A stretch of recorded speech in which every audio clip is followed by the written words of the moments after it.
Bueno, y el tema de la educación volvió a estar en el centro de las noticias relevantes y contingentes, no necesariamente porque está siendo parte de los programas de los distintos candidatos presidenciales.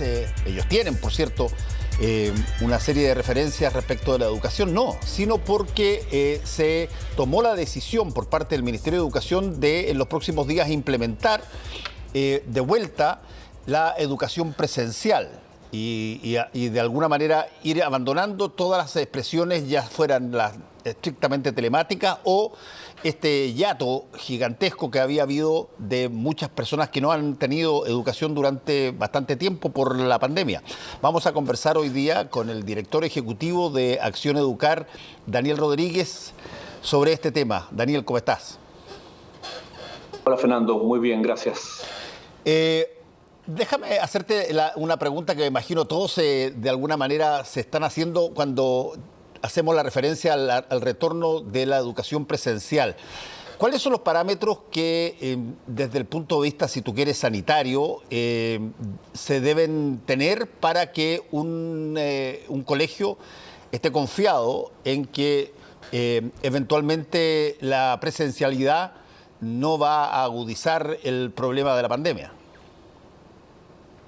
Mira, lo primero es que tengan la posibilidad de plegarse a los protocolos que establezca la autoridad sanitaria. Y eso hoy, dado el plan paso a paso, en el cual es posible abrir los colegios en todas las fases, es algo que debería ser posible en cualquier establecimiento.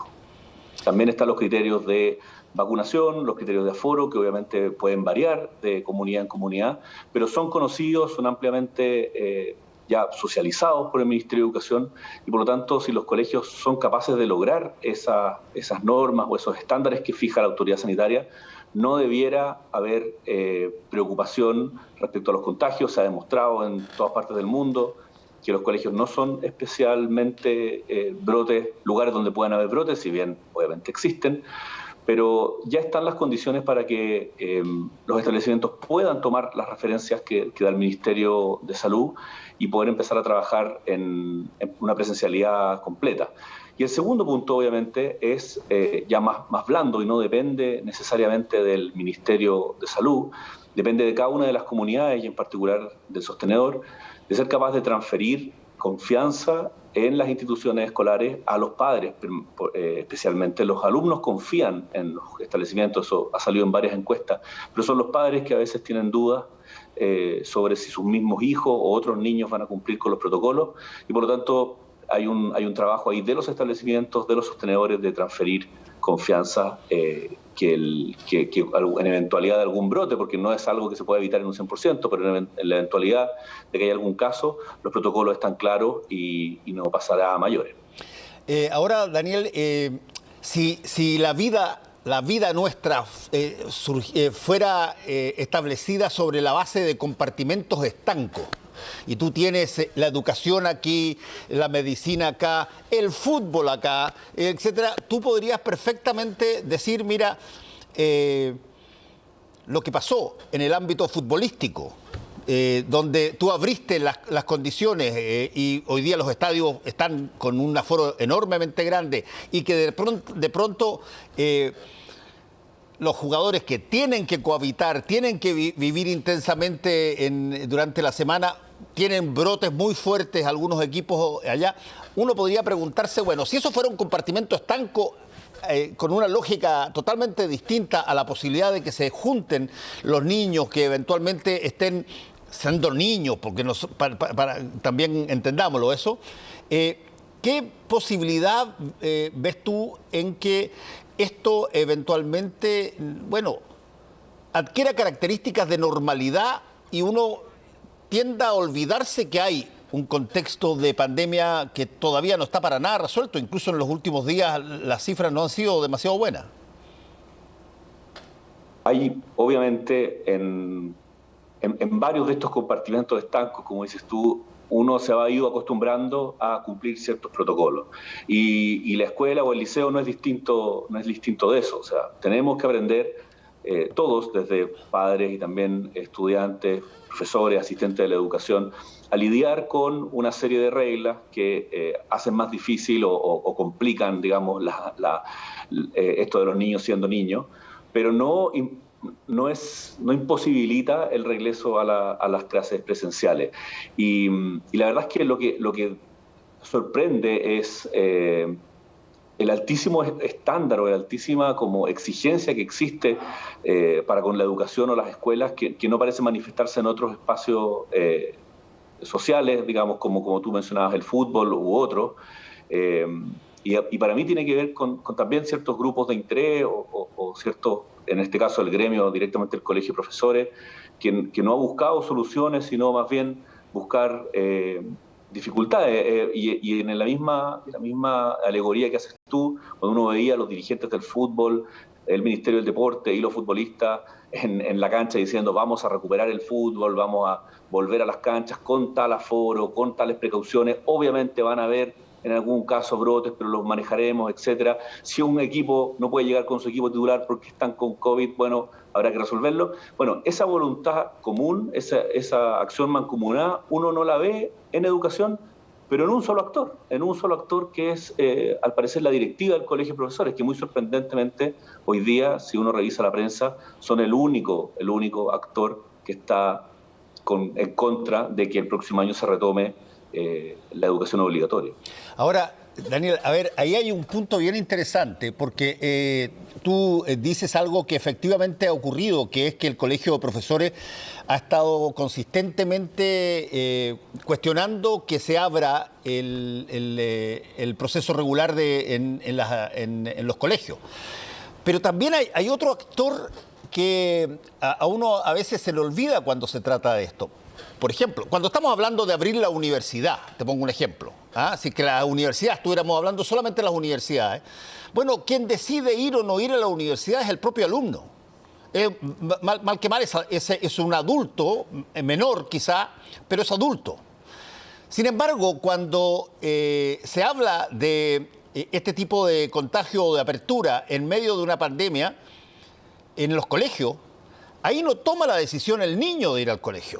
Los que toman las decisiones son los padres. Y tú viste lo que pasó en Uruguay cuando se intentó hacer volver a los niños a los colegios. Bueno, fue prácticamente el 1%, porque los papás no dejaron a los niños a ir al colegio porque consideraban, por sus aprehensiones, que no estaban dadas las cosas. ¿Qué grado de certeza o de por lo menos de seguridad o de confianza sientes tú que hoy día se les puede transmitir a esos padres para que efectivamente lleven y manden a sus niños a los colegios?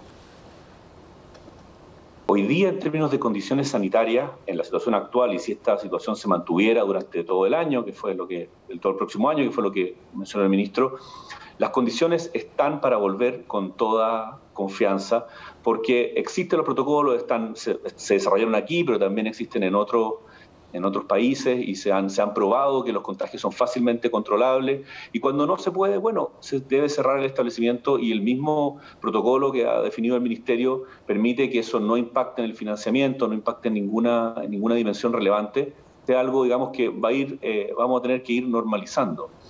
Lo que preocupa es que a veces uno se olvida que en 1920 uno de los hitos más importantes de la historia chilena fue la educación primaria obligatoria.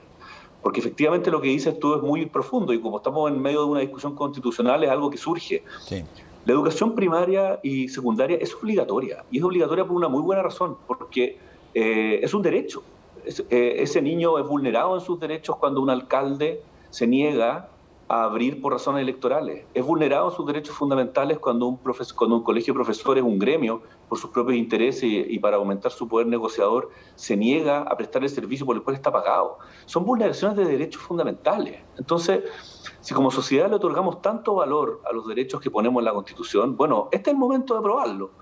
Y tenemos que probarlo los padres, tiene que probarlo el Ministerio de Educación, tiene que probarlo los alcaldes y, por cierto, el colegio de profesores. Entonces, a veces no dimensionamos cómo esta decisión, que claro, quedan los padres, sí, pero no quedan los padres. Nuestro ordenamiento jurídico es obligación. Sí, eso yo lo entiendo perfectamente, Daniel, pero también entiendo que aquí no se puede jugar al ensayo y error, porque eventualmente el error es que se contagien los niños y por lo tanto el asunto requiere de probablemente mucho más certezas de las normales que podrían haber si es que estamos hablando de un, qué sé yo, un cuadro de influenza.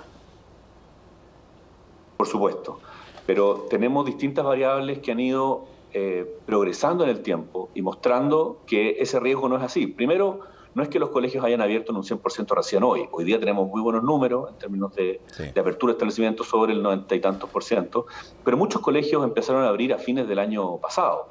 Y no hemos observado brotes masivos en colegios. Cuando han habido brotes, se controla, en fin. Los niños están empezando a ser vacunados. Ya algunos, de hecho, mi hija hoy día tuvo la segunda dosis. O sea, estamos hablando que cuando se restablezca la obligatoriedad vamos a tener el esquema completo para esos niños. Y probablemente, yo no soy médico, me imagino, que quizás incluso puede estar la opción de la vacuna para niños aún más pequeños. Los profesores van a estar con dosis de refuerzo, esquema completo y dosis de refuerzo en un 90%, en un 100% en el fondo. Entonces, efectivamente yo entiendo que uno puede poner en la balanza, por supuesto, el riesgo versus el derecho a la educación. Pero en este caso no existe y no hay evidencia concreta que te muestre que efectivamente ese riesgo es tan alto como para que el Estado decida tomar decisiones colectivas, masivas, por ejemplo, de cierre de escuelas o de prohibición. Obviamente es una decisión que termina siendo individual, pero dentro de las medidas que puede tomar el Ministerio o la autoridad, a mí me parece que está cumpliendo con su deber. Por último, y me queda poco tiempo, pero te lo tengo que preguntar porque es, creo yo, muy importante. Creo que si es que hay algo que sí se ha aquilatado, y en eso están todos de acuerdo, y se pensó en un momento dado que quizás podía ser compensado con educación telemática o tecnologías todo el tiempo, aparentemente no hay nada que pueda sustituir la educación presencial, profesor, alumno, y eso creo yo que puede haber causado también en términos de la relación de los niños con su educación, problemas también que hacen o empujan a que se tomen medidas como estas de alguna manera implementar presencialidad más rápido con, por cierto, todos los resguardos que se necesiten. Sí, mira, no hay que ir muy lejos, es tan transparente como leer el instructivo que envió el Ministerio a los colegios. Habla de aprendizaje, habla de alimentación, JUNAEB, habla de socioemocional, emociones, sociabilidad, habla de lenguas indígenas, habla de educación física y salud, habla de lectoescritura, las dimensiones en que la escuela o el liceo como institución republicana, donde somos todos iguales, donde se desarrolla el ciudadano del futuro, son demasiado más profundas que solo el aprendizaje curricular, si se quiere. Y por lo tanto, lo que puede reemplazar una pantalla, ya sin ni siquiera hacer el experimento, es muy limitado. Las encuestas y los estudios que ha hecho, por ejemplo, la Agencia de Calidad de la Educación han mostrado que lo que los estudiantes echan de menos no es necesariamente las clases o las instancias formales, son más bien lo informal, lo cotidiano, la relación, el tacto con sus compañeros y sus profesores. Y eso es lo que es irreemplazable y eso es lo que tiene un valor igualador en términos social, constructivo en términos de aprendizaje y emocionales. Por lo tanto, no puede ser reemplazado por una pantalla y si bien en algún momento fue lo que hubo que hacer, porque no había otra alternativa y obviamente había que tratar de apuntalar por algún lado, la institución escolar hoy día no es reemplazable por otro medio y el que crea que lo es, se está engañando. Daniel Rodríguez, muchas gracias por haber estado con nosotros aquí en Última Mirada. Gracias. Gracias.